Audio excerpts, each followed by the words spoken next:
como que esse Nel, desse vasto conhecimento, desse vasta conexão com esse mundo, dessa alta cúpula, tá hoje um diácono. O que aconteceu, Nel? Cara, é uma história tremenda, assim. Houve um ponto, um determinado momento que Deus decidiu transformar a minha vida. E Deus, né, fez todo um reboliço, fez todo um processo, teve um processo. E no meio desse processo eu tive um encontro muito com Deus, uma experiência muito forte, ao ponto de eu entregar minha vida pro Senhor e dizer pra Deus, vou seguir os seus caminhos, vou abandonar as minhas vontades, meus desejos e vou viver a tua vontade.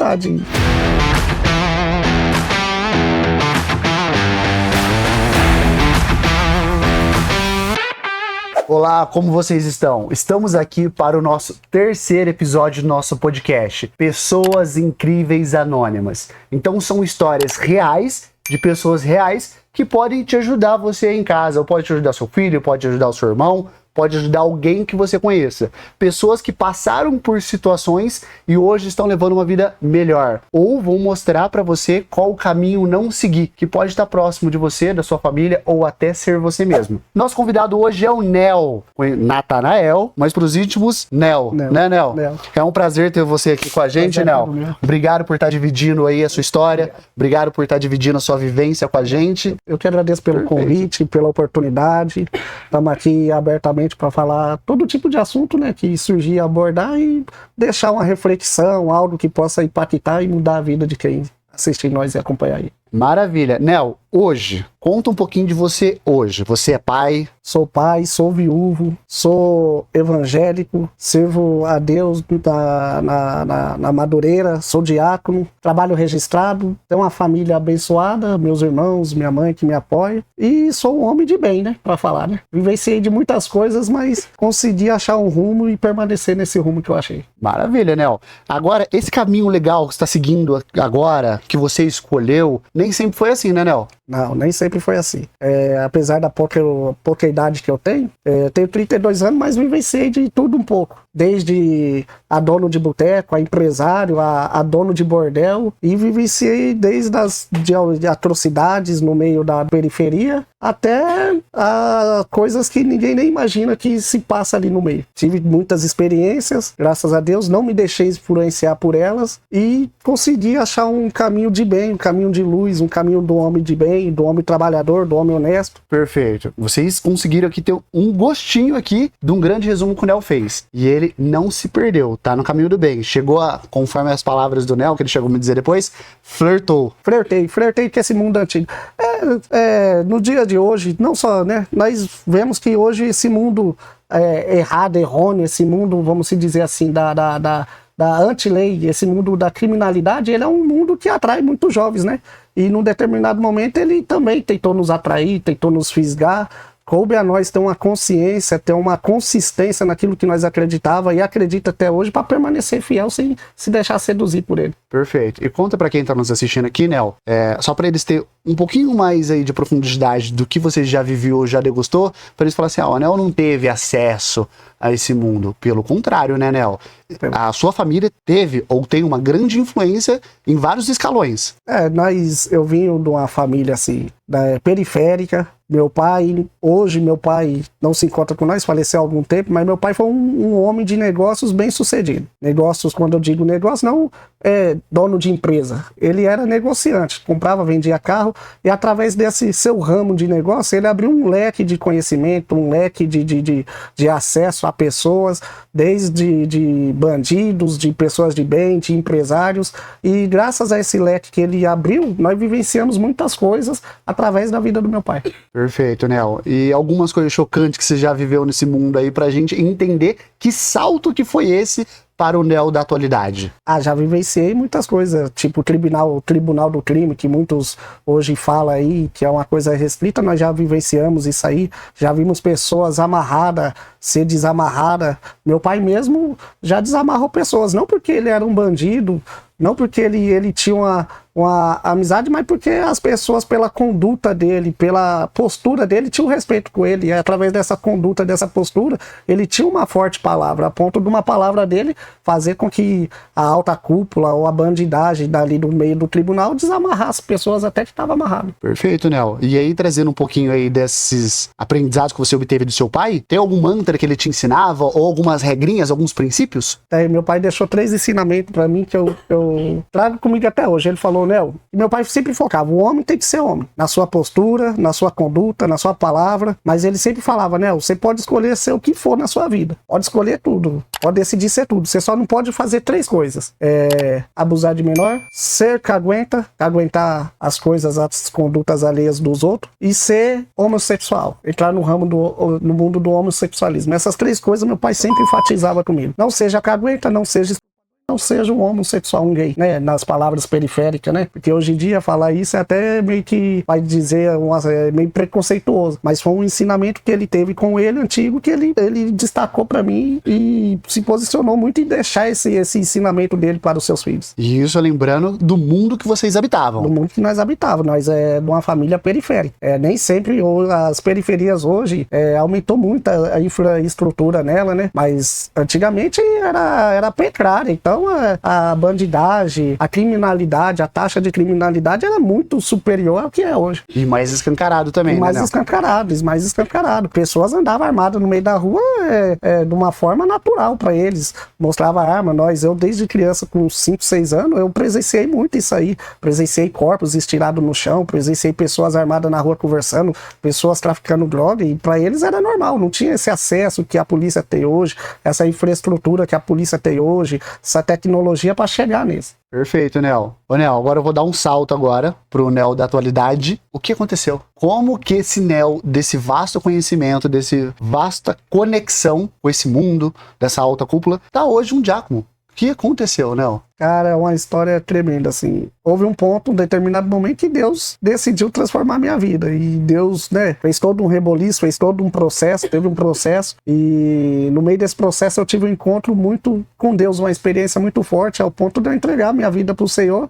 e dizer para Deus, vou seguir os seus caminhos, vou abandonar as minhas vontades, meus desejos, e vou viver a tua vontade. E é nela que eu permaneço hoje. E não sei se você pode relatar como é que é esse encontro com Deus, como você foi impactado dessa forma a ponto de você modificar a sua vida. Cara, foi por camadas. Foi por camadas que Deus foi me cercando. Uma dessas camadas, a primeira experiência de Deus, que eu tive de Deus, foi através de uma desavença que meu pai teve através de um negócio que ele tinha feito com um bandido hoje, né, na época conhecido pelo meio da periferia, e esse bandido passou a ameaçar ele, falou que ia arrancar a vida dele, e isso aí, nós que é filho homem, nós não aceita esse tipo de situação, né? Isso aí foi mexendo comigo, e eu quieto, sem me abrir para ninguém, eu falava para Deus, falei, Senhor, se o Senhor não tomar uma providência, eu vou ter que tomar, porque eu não vou deixar esse homem matar meu pai, eu tirar a vida do meu pai. E no meio desse reboliço todo, Deus fez tudo um preparatório, onde a moto de um amigo meu foi roubada, o meu cunhado sabia quem roubou, nós fomos atrás dessa moto, e lá atrás dessa moto, com essas pessoas que tinham roubado, nós fazendo um debate ali para eles devolver a moto, uma senhorinha veio até mim, nunca vi aquela mulher, não sei de onde saiu, apontou o dedo na minha cara e falou, sabe aquele homem que você está desejando mal contra a vida dele? Pois assim diz meu Deus, não é para você relar num fio de cabelo dele, porque todos os dias tem uma mãe que dobra o joelho e ora pela vida dele. Cara, eu fiquei impactado, porque ninguém sabia, ninguém conhecia aquilo que eu estava maquinando, aquilo que eu estava desejando, mas tinha um Deus que sabia e conhecia, e essa foi a minha primeira experiência. Falei, tem um Deus que tudo vê, que tudo sabe. Rapaz, não, isso aí é forte, hein? Tem uma pessoa que te surpreende do nada. Do nada. E traz uma informação que só tá na sua cabeça? Só na minha cabeça, só eu sabia. Eu e Deus que eu falava, meu Deus, se o Senhor não tomar providência, eu vou ter que tomar. E o meu plano era acabar com a vida daquele homem, porque eu falei, ou eu acabo com a vida dele, ou ele acaba com a vida do meu pai, não tem outra alternativa. E nós conhecendo a fama dele, nós sabia que ele era homem de poucas palavras, que ele falava e fazia. Então no meio dessa trajetória, Deus interveio e alcançou a minha vida ali, tanto que me impactou, e eu fiquei com muito isso aí. E teve outras camadas, outros encontros com Deus, outras experiências com Deus também. Pode dividir alguma outra que você acha que você possa? Posso. Eu tomava conta de um bordel, meu pai me deu um bordel na época para me tomar conta, ali no Itatinga. Para quem não conhece, o Itatinga é tido como a maior zona da América Latina. Ali se encontra cerca de 200, 300 bordéis, puteiros, mulheres se prostituindo como vitrine no meio da rua. E eu nesse bordel, onde eu tomava conta, onde eu era o dono ali, em um determinado momento entrou uma senhorinha vendendo salgado ali, rapaz, e essa mulher começou a anunciar a palavra de Deus para nós que estava lá dentro. Aonde pessoas acham, onde muitos cristãos acham que Deus não tem poder de alcance, é ali que tem pessoas que precisam. E é difícil os cristãos ir lá, né? Até pelo ambiente, mas essa mulher foi lá com ousadia vendendo salgado e anunciou a palavra para nós. Eu estava do lado de cá do balcão vendendo bebida, nós deixava eles consumir droga, e nós tava sacando o dinheiro deles mesmo e tomando o dinheiro deles mesmo. Era isso que era o nosso objetivo. Só que a palavra de Deus que aquela mulher pregou foi tão simples, mas tão impactante pra mim, que foi direto no meu coração, ao ponto que eu tive que me retirar da presença deles e chorar no banheiro com o que aquela mulher falou. Ela falou: olha, você pode largar essa vida, mesmo que você não tenha força, mas se você falar pra Deus, Senhor, eu não tenho força, há um Deus no céu que vem, te ajuda, estende a mão e te tira desse caminho, te tira dessa vida, te tira desse caminho de perdição. Cara, foi uma palavra simples, mas de impacto tão grande comigo, aonde eu fiz um propósito com Deus que eu ia deixar aquele lugar, ia deixar aquele ambiente, não ia pegar nem R$1 mais daquele local. Forte isso aí, né? Você foi surpreendido aleatoriamente. Duas vezes. E teve uma terceira? Teve. Eu sofri com crise de ansiedade, cara. Logo após isso aí, logo após eu sair do ramo do bordel, logo após eu deixar de ser cafetão. Falar o linguajar correto. Eu era cafetão. Logo após eu deixar de ser cafetão, Deus abriu uma porta de serviço pra mim. E nessa porta de serviço eu sofri um ataque de síndrome de pânico. Nunca tinha ouvido falar, pra mim aquilo foi novo, vim descobrir logo após isso aí. E nesse ataque de síndrome de pânico, quem sofre sabe como que é os sintomas, sabe como que é as consequências. Meu coração, num determinado momento, acelerou a tanto que eu pensei que eu tava infartando. Minha mão começou a gelar e eu comecei a perder a respiração. E tinha um senhor lá no serviço que chama seu José, e eu chamo ele de Zé. E eu saí pra fora da sala desesperado e ele veio assustado e falou: o que tá acontecendo? Eu falei: seu Zé, tô morrendo. E eles começaram a jogar água em mim, e ali eu falei: meu Deus, eu que tenho uma crença, apesar de não estar seguindo o caminho dele, vindo de berço evangélico, então eu tinha essa crença. Eu falei: Senhor, eu tô morrendo tão novo, e além de eu estar morrendo tão novo, eu tô indo pro inferno ainda, mas eu te peço, Deus, me dá mais uma oportunidade que eu vou fazer tudo diferente. Veio isso na minha mente, eu falei: rapaz, tô morrendo novo e tô indo pro inferno ainda, meu Deus do céu. Aí foi onde eu fui socorrido, fui no hospital, e lá os médicos me diagnosticaram com síndrome do pânico. Fiquei um mês afastado ali, graças a Deus, sofri muitos anos com isso aí, mas superei, venci, não sofro mais, tem alguns 2, 3 anos que eu não tenho uma crise dessa, e eu sei que quem passa é difícil. Pra quem passa isso aí, o que eu posso te dizer é: respira fundo, tenha calma e pense que é só um momento que vai passar. Já recebo uma dica aí. Quem não passou, não consegue entender isso, né, Nel? Vai achar que é... É uma sensação de morte, onde você vê, assim, sua respiração indo embora, seu coração parece que tá almejando parar. Eu passei com a médica, e a médica me trouxe a seguinte explicação, me deu uma seguinte explicação. E cientista fala que quando nós estamos naqueles 5 minutos de desespero ali, onde nós vamos ser assaltados, onde nós estamos numa zona de perigo, onde alguém vem tentar contra a nossa vida, dá 5 minutos onde o corpo libera uma alta adrenalina, né? Essa alta adrenalina faz com que você respire forte, com que você reaja mais, com que você corra mais, faz com que seu sentido se amplie mais, aumente mais. Então ela trouxe a explicação assim: você está todo o tempo com essa adrenalina. Basta qualquer gatilho, o seu corpo dispara e libera toda essa adrenalina de uma pancada só, onde você não entende. E muitos acham que é o fim, que é a morte, mas não é. É só um momento de 2, 3 minutos. Eu gostei desse resumo aí. Eu nunca tinha ouvido desse ponto. É uma sensação de pré-morte. Pré-morte. É ali. Seu corpo está engatilhado. Você está todo o tempo. Quem vive disso anda todo o tempo com o corpo engatilhado. Qualquer coisa fora ali, qualquer coisa que mexa com a ansiedade, que mexa com aquilo que ele acha que está sob o controle dele, dispara aí. Só que essa adrenalina acaba não te dando muito combustível para você tomar uma ação. Ela te paralisa. Faz o efeito inverso, né? Você se desespera. Você tenta procurar ajuda. Quando eu sofri disso aí, pouco sabe, eu passei... Imagina, eu tinha 30 anos, 29 anos quando eu comecei a sofrer disso aí. Era novo pra mim, tava aprendendo. Eu fui dormir no quarto do meu pai e da minha mãe, com medo de ter uma crise de ansiedade sozinho no meu quarto. Passei 20 dias dormindo no colchão, no chão, com meu pai e com a minha mãe. Imagina um homem barbado dormindo no colchão do chão no quarto com o pai e com a mãe, cara. De tanto medo, de tanto pavor que dá isso aí. Eu não tenho ideia, cara. É difícil. Ô, Nel, e só pra gente chegar no fim dessa crise, porque é uma novidade, até pra quem tá assistindo, até pra quem vai ver, se eu vejo alguém passando por isso, qual é a atitude que eu devo tomar pra ajudar aquela pessoa e talvez não piorar a sensação que ela tiver? O que eu faço? Boa essa pergunta, cara, porque eu vivi situações que quando eu tava em crise, quem vinha me ajudar tava mais desesperado do que eu, com medo do que tava acontecendo comigo. A dica que eu dou pra quem quem vê a pessoa sofrer com isso é manter a calma. Passar segurança pra quem tá passando, tentar acalmar a pessoa, fica calma, é só um momento, toma uma água, senta, descansa, porque a pessoa foge da realidade. Trazer ela de novo pra realidade, trazer ela a si de novo, ao ponto dela respirar e se acalmar e ver, passou, o momento passou de desespero. Manter a calma. Dá água, leva no hospital, alguma coisa assim? Eu desenvolvi uma tática, não é uma tática, é um costume. Eu sempre chupava uma bala. Tanto que quando minha irmã veio passar isso, eu comecei a dar a bala pra ela, falar, chupa uma bala, toma uma água.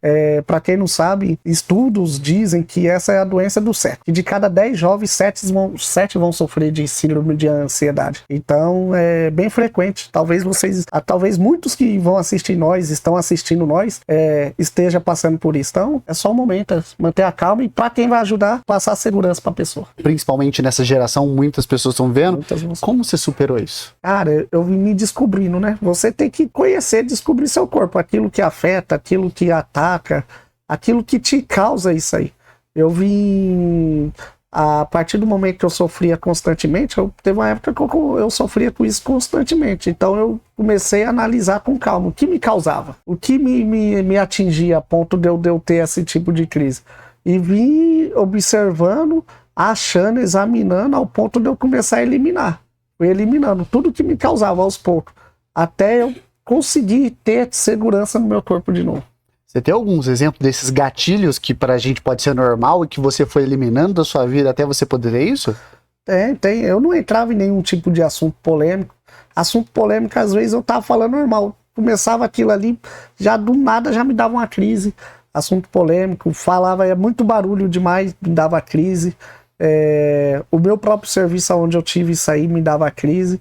E então, discutir com pessoas, às vezes é uma coisa ou outra. Eu que tenho meu filho, que tem minha mãe, você sabe, caso que tem muitos irmãos assim, às vezes dava uma discussão ou outra, surgiu uma discussão, eu baixava a cabeça, mesmo eu certo, eu passava como errado só para não ter a crise. Então tudo que me atingia eu evitava, até eu conseguir ter confiança de novo no meu corpo, porque quem passa por isso perde a confiança, tem medo de dar um passo a mais com medo de sofrer uma crise. Quando eu consegui a confiança de novo, aí eu pude reatar minha vida novamente. Tomou remédio? Como foi só o controle próprio? Como é que você falou? Tomar o controle pra si só? Tudo força da cabeça ou teve que tomar remédio, alguma coisa assim?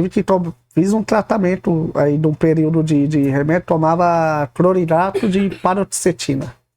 Um remédio e tinha o Rivotril labial. O meu era fraco. Mas esse aí era recomendado pelo médico só quando eu tinha crise mesmo. Quando via aquela forte para me apoiar embaixo da língua e se acalmar.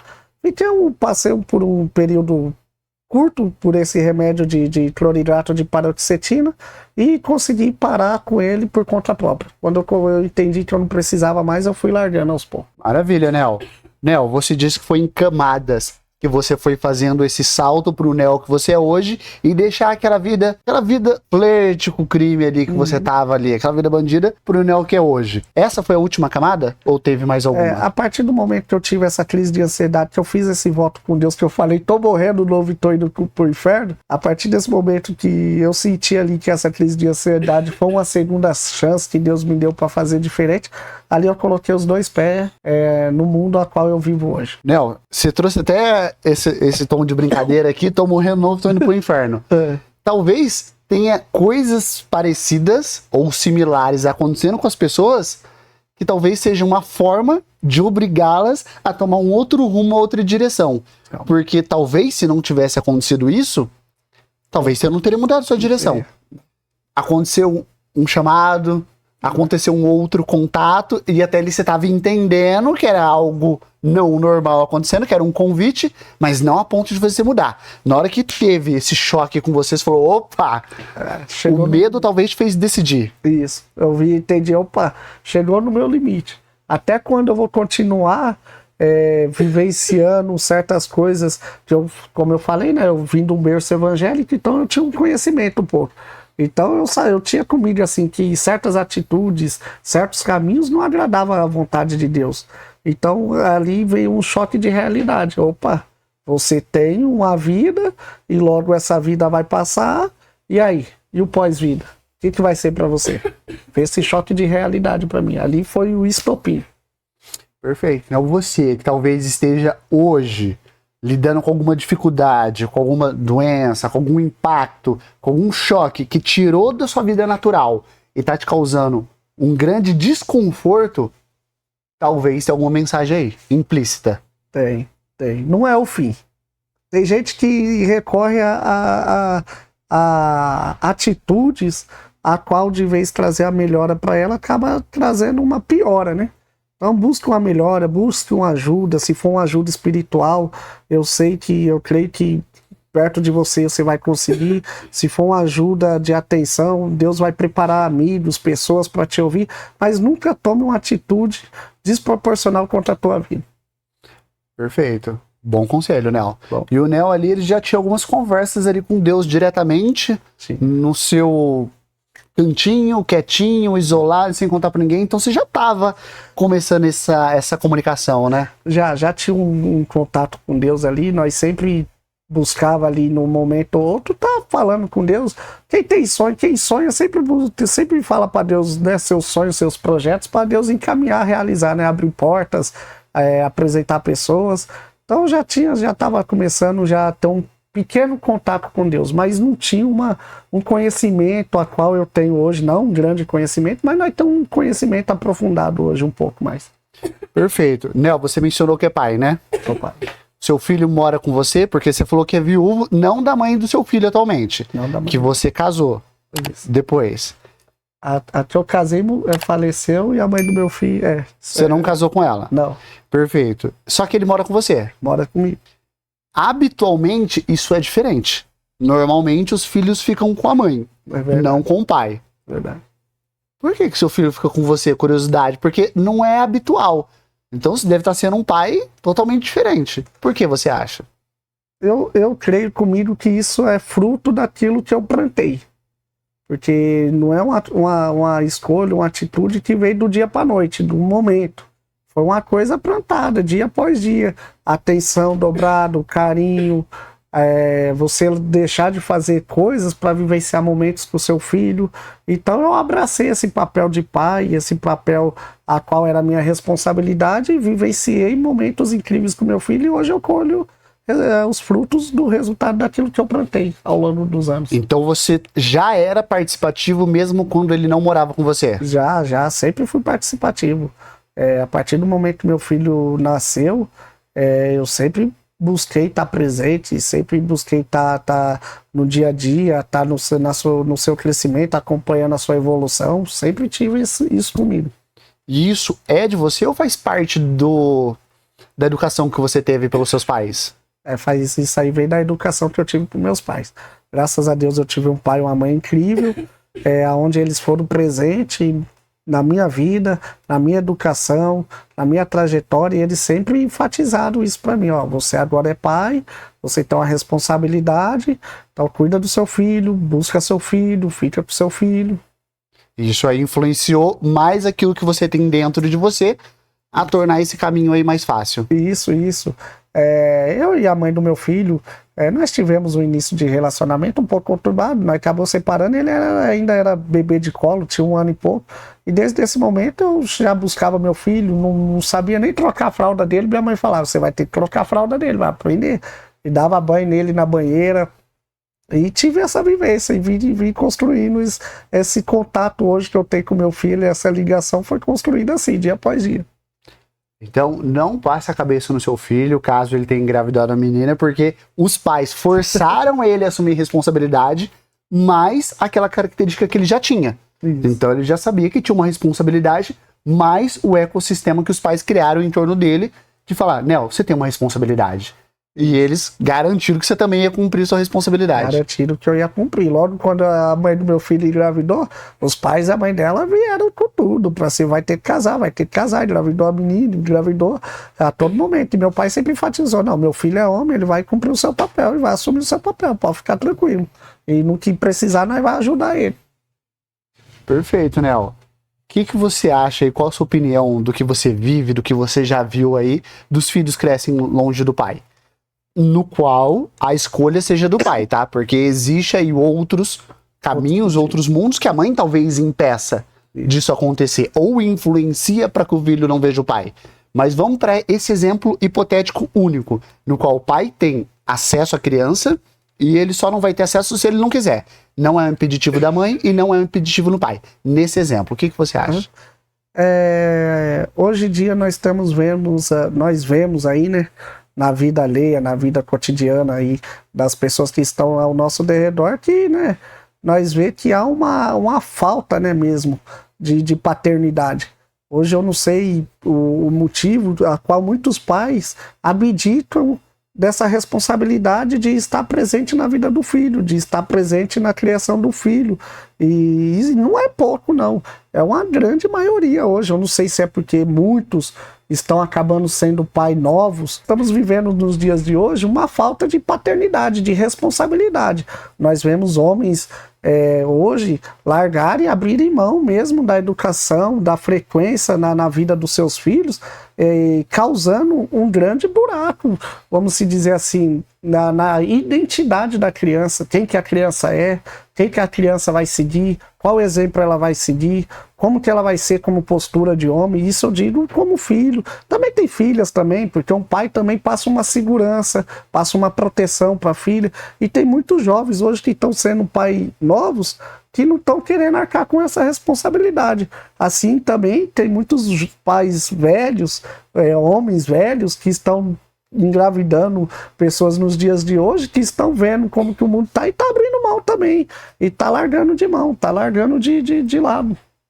Ô Nel, eu acredito que a criança, que é o fruto ali dos dois, ele precisa do aprendizado do pai e ele precisa do aprendizado da mãe, e acredito que eles são diferentes, esses aprendizados que o pai vai passar, que a mãe vai passar, mas eles se completam. E a criança, sendo os dois, vai crescer ali meio que quebrada no meio do caminho, vai ter que descobrir muita coisa na vida adulta. Você teve o pai e teve a mãe. Você também acredita nisso? Que são diferentes ensinamentos, diferentes, não vou dizer educação, porque a educação seria mais ou menos um norte, mas o que o pai passa e o que a mãe passa, eles são diferentes de fato? Os ensinamentos um do outro, né? Eu creio que sim. Eu creio que sim. Muitas das vezes, assim, o pai, ele passa aquela segurança mais, aquele posicionamento mais, muitos pais, né? Não vou falar, generalizar todos. E a mãe passa aquela vivência mais amorosa, aquele dengo, aquele mimo que os filhos precisam, mas os dois é como você falou, os dois se completam. Quando há uma ausência de um ou de outro, acaba ficando um buraco na formação da identidade da criança. Eu falo isso porque hoje eu sou cristão, sou diácono e também fui líder de jovens por muitos anos. E nós tratamos de muitos jovens assim. Jovens que pais abandonaram eles no seu período de criança, de infância, e esses jovens cresceram com a característica, vamos dizer assim, com uma baixa identidade, de perdido, de como que era, buscando em outras pessoas se achar. E isso afetou muito a vida deles. Nós tratamos de jovens, desde jovens depressivos, jovens que se cortavam, nós tivemos ali tratando dele, até jovens que sofriam com homossexualismo na época, tinha tendência, e jovens que foram abusados, e a maioria desses jovens não teve a presença do pai na vida deles. O Nel falou uma coisa aqui muito importante, que é a questão da identidade. A questão da identidade vai ajudar o seu filho ou a sua filha não se perder, ou não se perder tão facilmente, vai ajudar a não ser influenciável pelo que a mídia fala, pelo que a massa fala, pelo que os coleguinhas estão fazendo. Isso ajuda o seu filho a seguir um caminho. Ajuda ele a ter os princípios, os valores que você, pai, você, mãe, é responsável por passar para o seu filho. E não é uma vez, não é duas. É uma constância de colocar na mesa esses princípios e esses valores que você vai precisar cobrar do seu filho para que ele não te dê trabalho na vida adulta. Porque senão volta, né, Nel? Realmente, o pai e a mãe, ela tem essa responsabilidade de formar uma base sólida na vida do filho, como pessoa, como comportamento. Você pode até, quando você crescer, você pode até seguir seu caminho, buscar os seus objetivos, você seguir pelos seus próprios passos. Mas a vida é dessa forma, você tem que agir desse jeito, você tem que ter esse tipo de atitude. E isso aí cabe ao pai, cabe à mãe formar isso na vida do filho. O filho que o pai e a mãe não formam, ele acaba buscando em outras pessoas. E por ele buscar em outras pessoas, ele acaba trazendo para si coisas que não são de bom um aprendizado para sua vida futura, para sua vida do dia a dia. E isso é uma coisa que está muito nos dias de hoje, muitos jovens estão sofrendo com isso aí. Ô Nel, você acredita que muito disso acontece porque os pais estão se perdendo e se confundindo no que é o amor que eles têm que dar pro filho e nessa liberdade que eles dão pro filho antes do filho ter a capacidade de se utilizar aquela liberdade? E aí estão confundindo isso com amor? Eu amo tanto meu filho que eu vou proteger, vou colocar numa bolha, vou deixar fazer o que ele quer, vou dar tudo que eu não tive pra ele. E talvez esse muito que tá dando aqui está deixando de dar aquilo que ele precisava, um não, uma correção. E essa base tá ficando frágil? Você acredita ou não? Sim, eu acredito que muitos pais têm deixado de empenhar o papel que tem de ser empenhado. O não, ele precisa ser dito, porque o filho, a criança que está evoluindo hoje, ela está aprendendo, ela está num processo de aprendizado. Então ela tem que entender que tem limites, que há regra, que o mundo vai falar não para ela. Tem muitos pais que tentam esconder isso, tentam evitar isso na vida do filho. Eu conheço pessoas assim que os pais deram de tudo na sua infância, e quando chegou num tempo mais onde essa pessoa estava mais velha, o pai e a mãe quis cortar as regalias, falou, não, agora você tem capacidade de trabalhar, você tem capacidade de buscar os seus objetivos. Essa pessoa caiu pro mundo do crime. Tá entendendo? Quis buscar algo fácil, foi atraída pelo aquilo que outras pessoas passaram para ela como facilidade, e ela foi em busca, tá entendendo? Então nós precisamos sempre colocar limites. Ó, não é assim, não é por ali, não é por aqui, não é desse jeito, não é dessa forma. Isso ajuda a formar uma identidade sólida no seu filho, porque o seu filho tem que saber da onde que ele vem, para onde que ele vai, quem que ele é, quem que ele vai ser, vamos se dizer, sua origem. Ó, eu tive um pai e uma mãe, graças a Deus, abençoada, onde meu pai e minha mãe falou, filho, você não faça isso, não vai por esse caminho, o pai vivenciou esse caminho, você não precisa vivenciar esse caminho. Então isso aí não é bom, isso é errado. Ó, até coisa boba, né? Hoje, que eu pedia para dormir a vez na casa de um amigo, meu pai falava, não, minha mãe nunca deixou eu dormir na casa de um amigo. Não, você tem casa, você tem pai, e sempre vivi dentro do limite. Isso formou quem eu sou hoje. Graças a Deus eu tenho, assim, não vivo numa bolha, mas não me deixo se influenciar pelas demais pessoas que estão ao meu redor. Ô Nel, e até é legal conversar com você, cara, porque assim, ó, sobre isso, muitos podem ter algumas justificativas para passar. Ah, eu não cobro por causa disso, eu dou liberdade para aquilo, mas olha, você vem quebrando diversos paradigmas. Eu conheço pessoas que vai dar toda a liberdade pro filho agora, ou não vai cobrar tanto porque acabou de separar. Então fala assim, pô, eu já quebrei a relação entre pai e mãe, agora eu vou cobrar um monte de postura? Não vou, não é a hora. Ele já teve o estresse necessário para a vida. Mas esse ato dessa liberdade agora não é a liberdade que essa criança talvez teria. Realmente. Principalmente numa época de formação. E você é um cara que viveu no mundo sombrio, vou dizer assim. Você teve acesso ao mundo sombrio. Hoje está no mundo de luz. Vive com o seu filho, que geralmente vive com a mãe. Tem uma boa relação com a ex. Isso, graças a Deus. Olha que pontos divergentes. Você consegue ser firme com seu filho, sem se perder. Você teve características de educação dura. Hoje consegue trocar ideia com seu filho de forma saudável, dando a liberdade que a idade dele permite, para que ele não misture a liberdade com libertinagem. De onde que vem toda essa maturidade aí, cara? Porque tem gente que se perde por muito menos. Realmente, tem gente que se perde por muito menos. Eu tive uma criação bem sólida, né? Então, meu pai e minha mãe sempre passou muito aprendizado para nós, principalmente meu pai. Que meu pai foi um homem que vivenciou ali no mundo do crime, depois saiu do mundo do crime, foi para a igreja também, foi pregador da palavra, foi homem de negócio, então ele vivenciou muitas coisas e ele me passou muito ensinamento. Então eu tive um pai e uma mãe que me passou muito ensinamento. A respeito, que nem você abordou, meu filho, no início ele veio morar comigo, eu sofri no início com ele sobre isso aí. Por quê? Porque quando ele veio morar comigo, ele tinha um costume com a mãe dele, e ele pediu para morar comigo. Ele tinha um certo costume, uma certa forma da mãe dele tratar com ele, lidar com ele, a qual eu não tinha. Algumas coisas eu cortei, algumas coisas eu impus limite. E no início ele falava, vou voltar para casa da minha mãe. Aí eu falava, Não vai não. Não é bagunça, você tá estudando, tá tudo certinho. E a mãe dele, por si só de querer que ele voltasse, aí ficava às vezes falando, filho, você tem a casa da mãe. Eu tive que sentar com ela, conversar com ela. Falei, não é assim, nós precisamos educar ele, isso tá atrapalhando a educação. E se nós não corrigir agora, daqui a pouco nós vai perder ele. Então hoje nós andamos em, vamos se dizer assim, concordância, em comunhão. Quando eu corrijo aqui, ela confirma lá. Quando ela corrige lá, eu confirmo aqui. Tem casais hoje morando junto que não consegue ter essa sintonia que o Nel tem com a ex. E depois, quando o casal separa, vira uma guerra que vocês acham que estão brigando um com o outro, ó. Mas o filho de vocês está assistindo, tá vendo? E o filho, às vezes, vai jogar com isso, né, Nel? Joga. Quem vai falar assim é a mãe? Corre pra mãe. Quem vai falar assim é o pai? Corre pro pai. Como o seu próprio filho tentou fazer com você. Fazer comigo. Só que você teve consciência de entender a situação e entender que ela não era sua inimiga. É isso mesmo. E entender que o filho tá fazendo o jogo. E o filho vai fazer porque é o que é mais fácil. Uhum. Vamos dizer assim, a arma que eles têm, né?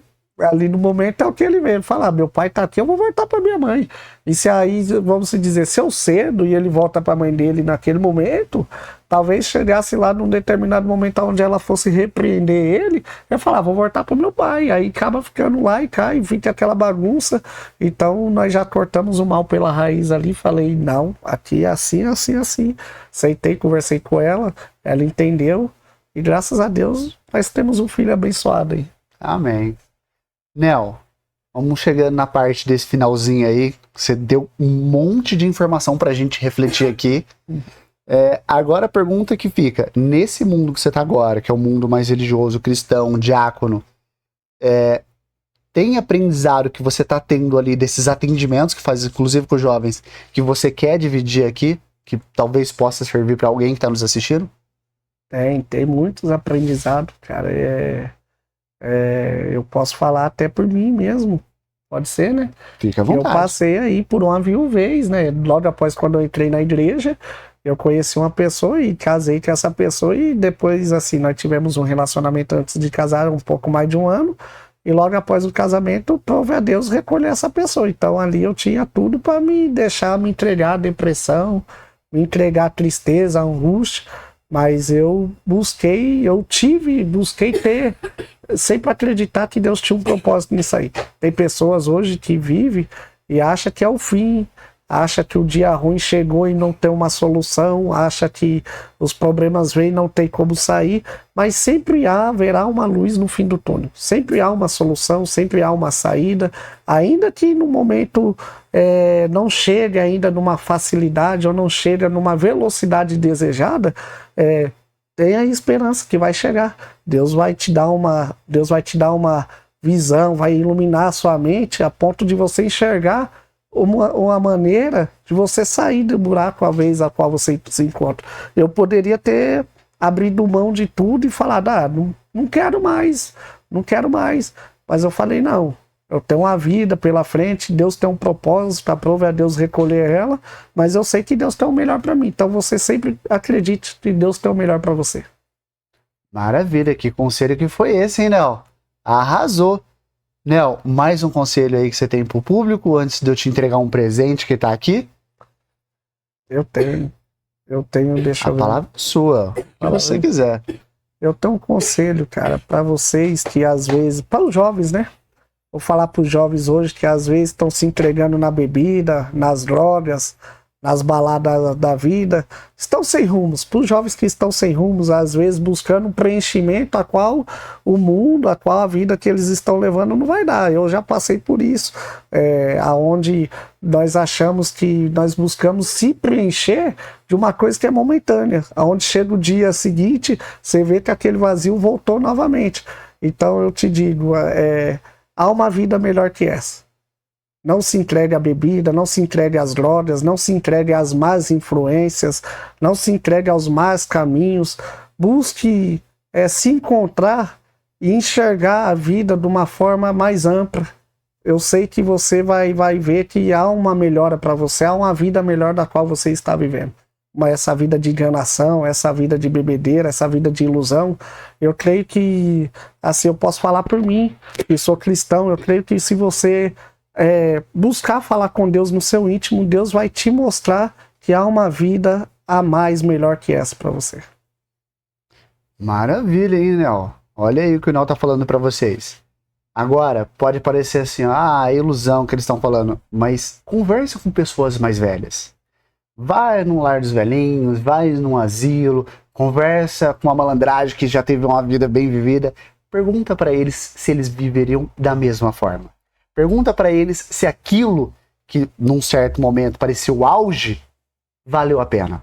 Muitos provavelmente vai dizer que não para vocês. Então a pergunta é, por que você acha que isso é bom para você agora?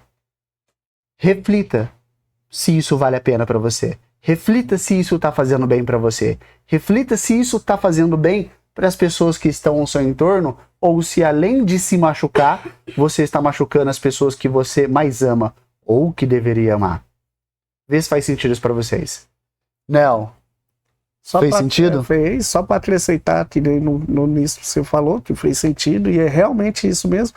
Eu conheço pessoas que hoje, que eram amigos nossos de infância, e escolheu um caminho de criminalidade, mas te fala, eu escolhi esse caminho e hoje eu não consigo sair.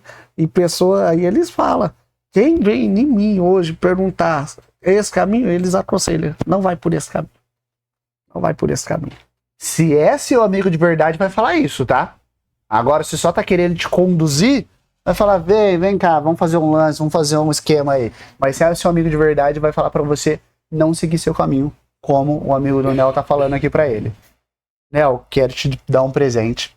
É de praxe nosso, tem uma empresa que faz cartas antigas, a máquina de escrever, e ela sela com cera de carta. Como é uma mensagem que vem do coração, nada melhor do que essa empresa para criar essa mensagem pra gente. Você aceita esse presente? Com todo carinho, cara. Tá aqui, ó.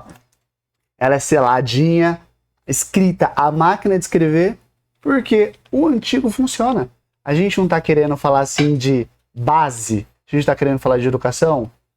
Eu poderia escrever à mão, poderia estar escrevendo no computador, mas essas teclinhas da máquina de escrever é para trazer um ar dessa base dos antigos. E quero aqui entregar para você, Nel. Você topa ler agora?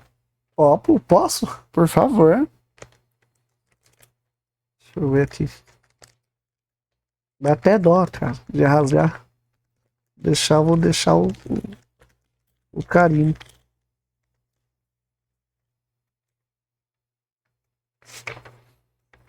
Já viu uma carta máquina de escrever antes, Nel? Não. Bonita, né? Posso ler? Por favor. Campinas, 6 de abril de 2026. Nel, desde cedo você teve acesso às coisas, pessoas que a maioria das pessoas jamais vai ter. Políticos, empresários, mundo do crime, poder, e também há um caminho mais fácil, sedutor, mais rápido. Aquele que promete muito e cobra depois, realmente. A vida bandida, você chegou perto, viveu parte disso, se envolveu, fez escolhas erradas e poderia ter ido muito mais longe, muito. Mas teve algo que ficou. A voz do teu pai, os conselhos dele, te mostrando que aquele caminho, por mais atrativo que parecesse, era temporário e que o preço viria alto depois. Muita gente ouve isso e ignora. Você ouviu e em algum momento decidiu respeitar e seguir. A virada não veio só por consciência, veio por responsabilidade. Quando você se tornou pai, acabou a desculpa. Porque agora você tinha alguém olhando, alguém aprendendo, alguém que ia repetir não o que você falasse, mas o que você fizesse. E você decidiu mudar de verdade. Não foi discurso, foi uma decisão. Você saiu de um ambiente que dava dinheiro, status, acesso, mas que sustentava quem você precisava ser. Não sustentava quem você precisava ser. Um pai. Em um dia comum, lugar incomum, na sua boate, uma pessoa aleatória entre te surpreende com palavras de Deus, dizendo coisas para você não só fizeram sentido, como tocaram sua alma e você chorou.